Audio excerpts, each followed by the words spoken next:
안녕하세요. 2021년 새해에 여러분께 소개해드릴 첫 번째 책은 조선의 천재 풍석 서유구가 쓴 임원경제지라는 실용 백과사전이 있는데, 그 중에 건강과 양생의 비결을 담은 보양지를 소개하려고 합니다. 인간이 100세까지 건강하게 살려면 어떻게 해야 하는지, 도가와 불가의 방법은 물론 우리 민족이 대대로 사용해온 방법들을 한데 모아서 낸 책인데, 임원 경제지가 총 16분야 16지로 이루어져 있고, 그동안 본리지, 서명지, 유예지, 상택지, 예규지, 이운지, 정조지까지 번역돼서 출간이 됐습니다. 가장 최근에 나온 이 보양지에는 특히 도울 선생님의 서문이 실려 있고, 또 요즘 개인의 건강에 대한 관심이 그 어느 때보다도 높기 때문에 새해 첫 책으로 이 보양지를 선택했습니다. 먼저 풍석 서유구가 36년에 걸쳐서 썼다는 임원경제지에 대한 설명을 먼저 드려야 할 것 같은데요. 도울 선생님께서 임원경제지가 조선 사상사에서 차지하는 위상을 자세하게 설명하신 서설이 이 보양지 1권의 앞부분에 실려 있습니다. 저도 임원경제지 하면 옛날 책인데다 백과사전이라고 하니까 좀 재미가 없을 것 같다는 선입견이 있었는데, 도울 선생님의 이 서설을 읽는 순간 그런 생각이 싹 사라졌습니다. 오히려 근대라는 게 과연 무엇인가 하는 의문이 들 정도로 조선 후기 사상의 수준에 깜짝 놀랐는데, 여러분께서도 꼭 도울 선생님의 서설을 직접 읽어보시기 바랍니다. 보양지의 서문은 따로 실려 있고, 임원경제지 전체에 대해 도울 선생님께서 쓰신 글은 제목이 서설 임원경제지 보양지와 우리 문명이 가야 할 길, 이렇게 돼 있습니다.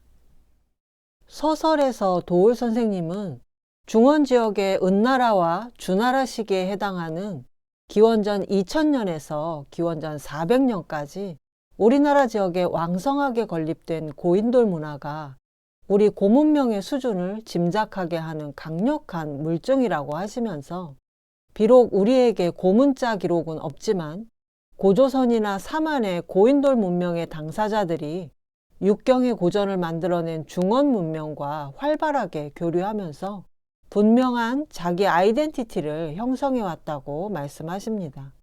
문명이라는 것이 혼자 독자적으로 만드는 것이 아니라 끊임없는 교류 속에서 만들어지기 때문인데요. 우리가 중원 문명으로부터 받아들인 것은 동방인 사유의 핵심을 형성하는 인문정신과 합리주의, 이 두 가지인데, 도울 선생님은 이 인문주의와 합리주의가 지향하는 것이 결국은 자연의 도인 천도와 인간의 도인 인도를 합일로 이끄는 지혜의 총체라고 규정하시고, 이것이야말로 향후 인류가 지향해야 할 가치의 전범이라고 말씀하십니다.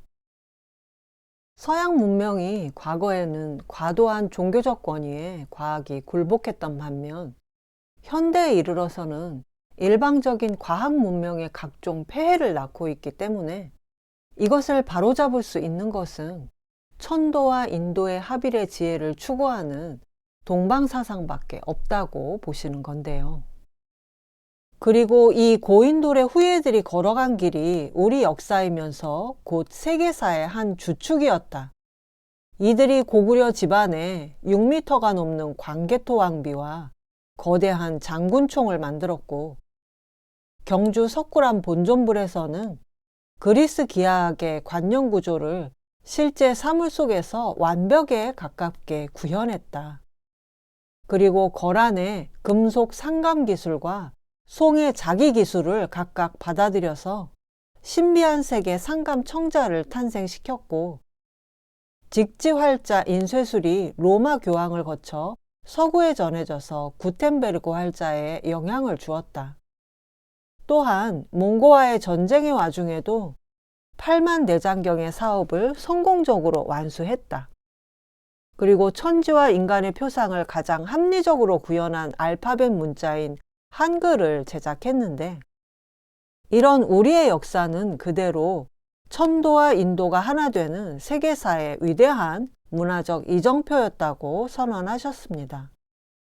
퇴계와 율곡으로 대표되는 조선 성리학, 도학 역시 인간의 마음과 본성에 관한 문제를 심도 있게 사유하고 토론함으로써 19세기 서구 문명에 대응하는 지적 근육을 단련한 과정으로 보셨는데, 그 이유가 성리학이 인도와 천도의 긴장과 조화에 관한 고민이면서도 인류사에 보기 드물게 초월과 신비와 본질을 거부하는 인문적이고 합리적인 논의였다는 점을 중요하게 지적하셨습니다.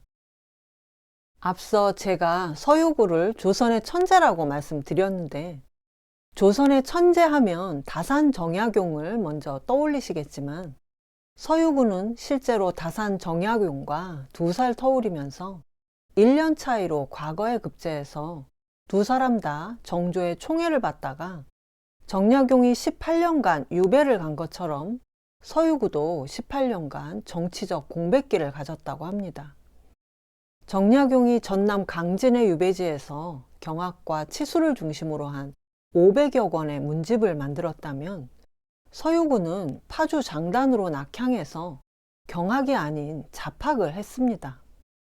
그래서 정약용 못지않은 천재였던 서유구가 잘 알려지지 않고 푸대접을 받아온 건데요.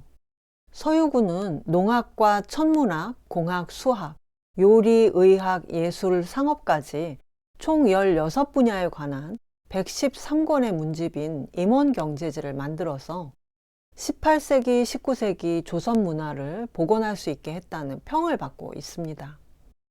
그런데 정약용이 비교적 한미한 집안이었다면, 서유구는 당대 최대 문벌 중 하나인 대구 달성 서씨 집안이었는데, 서문에서 도올 선생님은 서유구의 할아버지 보만제 서명응에서부터 이야기를 시작하십니다.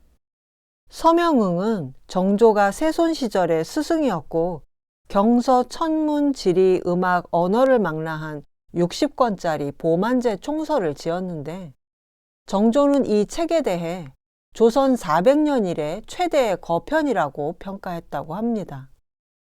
도올 선생님은 보만제 서명응에서 풍석 서유구에 이르는 3대의 사유의 집약 과정이 칸트에서 해겔에 이르는 사유 전개 과정의 밀도에 조금도 손색이 없다고 확언하셨는데, 실제로 서명응의 아들인 서호수는 칸트와 그 아들인 서유구는 해겔과 동시대의 인물입니다.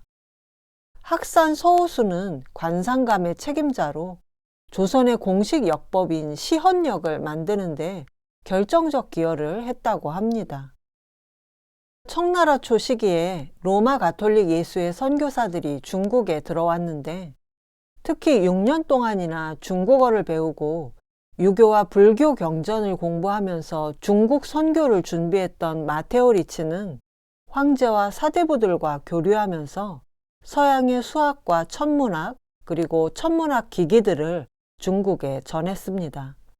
마테오 리치는 중국 이름 리마두, 호를 서태로 받고 죽은 뒤에 중국 땅에 묻혔습니다. 그런데 서호수는 마테오 리치가 전한 유클리드 수학의 한역본인 기하원본을 해석했고, 또 혼계도설집전이라는 책을 썼습니다.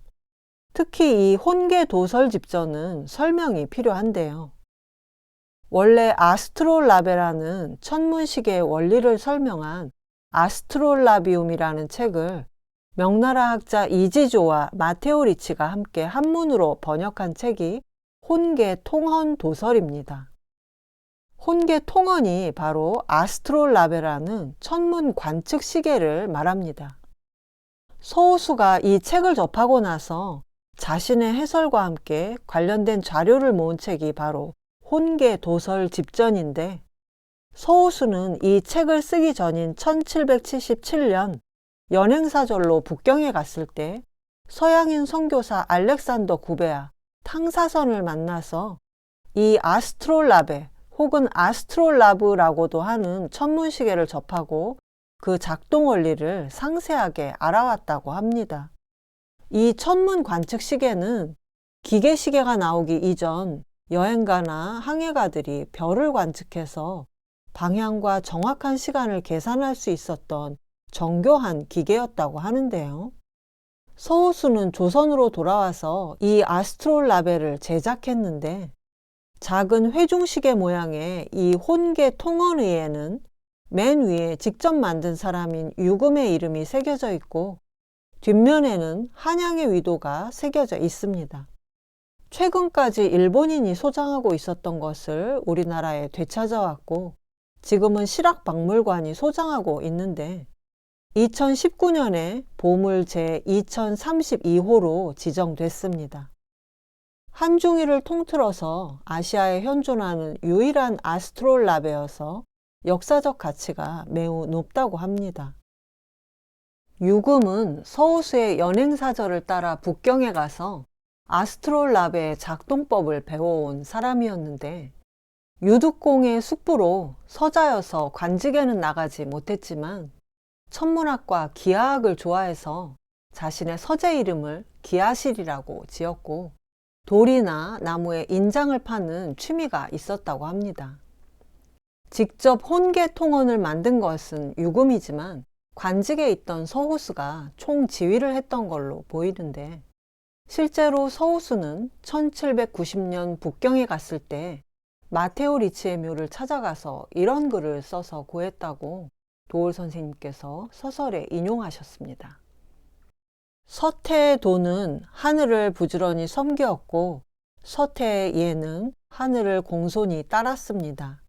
그 기기인 혼계 통언은 기자의 나라 조선에 전해졌고 그 책은 나의 저술 혼계 도설 집전에 흘러들었습니다. 기하 원본에 제가 내용을 추가한 일은 감히 양웅의 현악에 빗대겠습니다.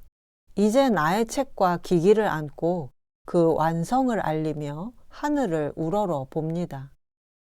청나라 흠천감에 있던 예수의 선교사 탕사선이 서호수의 책에 서문을 쓰기를 서호수를 마테오 리치의 양웅이라고 했습니다. 한나라 시대 양웅이 태현경을 써서 노장사상을 후대에 조리 있게 체계화해서 전한 것에 빗댄 거라고 합니다. 도올 선생님께서는 서호수의 이 글을 구만리 떨어진 서양에서 온 200년 전의 사람인 마테오 리치의 정맥을 동방의 서호수가 이었다는 고백이자 선언이라고 높게 평가하셨습니다. 그리고 조선의 선비들은 서양의 천문학과 수학을 기꺼이 받아들이고 배우면서도 서양의 종교인 서학에 대해서는 현세를 경시하고 천당을 중시하는 것이 노블의 이단의 무리와 닮았다고 지적하고 비판했는데 이것은 당시만 해도 조선의 선비들이 조금도 위축되지 않고 청나라와 서양을 조선과 대등한 상대로 생각했기 때문이라고 하셨습니다. 그만큼 조선 후기의 사상적 성숙도가 만만치 않았다는 겁니다. 임원 경제지의 배경인 조선 후기 사상사의 일부를 설명하는 도올 선생님의 서설 내용이 굉장히 신선하고 충격적이어서 솔직히 저는 제가 그동안 조선에 대해 가졌던 많은 부정적인 생각들이 확 벗겨져 버렸습니다. 역시 도올 선생님은 우리의 눈을 새롭게 뜨게 하는 마법 같은 능력을 가지고 계신데요. 여러분께서도 이 서설을 직접 읽으시고 그런 경험을 하셨으면 좋겠습니다. 아직 서설의 내용이 다 끝나지 않았습니다. 도올 선생님의 서설의 내용을 2부에서 끝까지 확인하시기 바랍니다.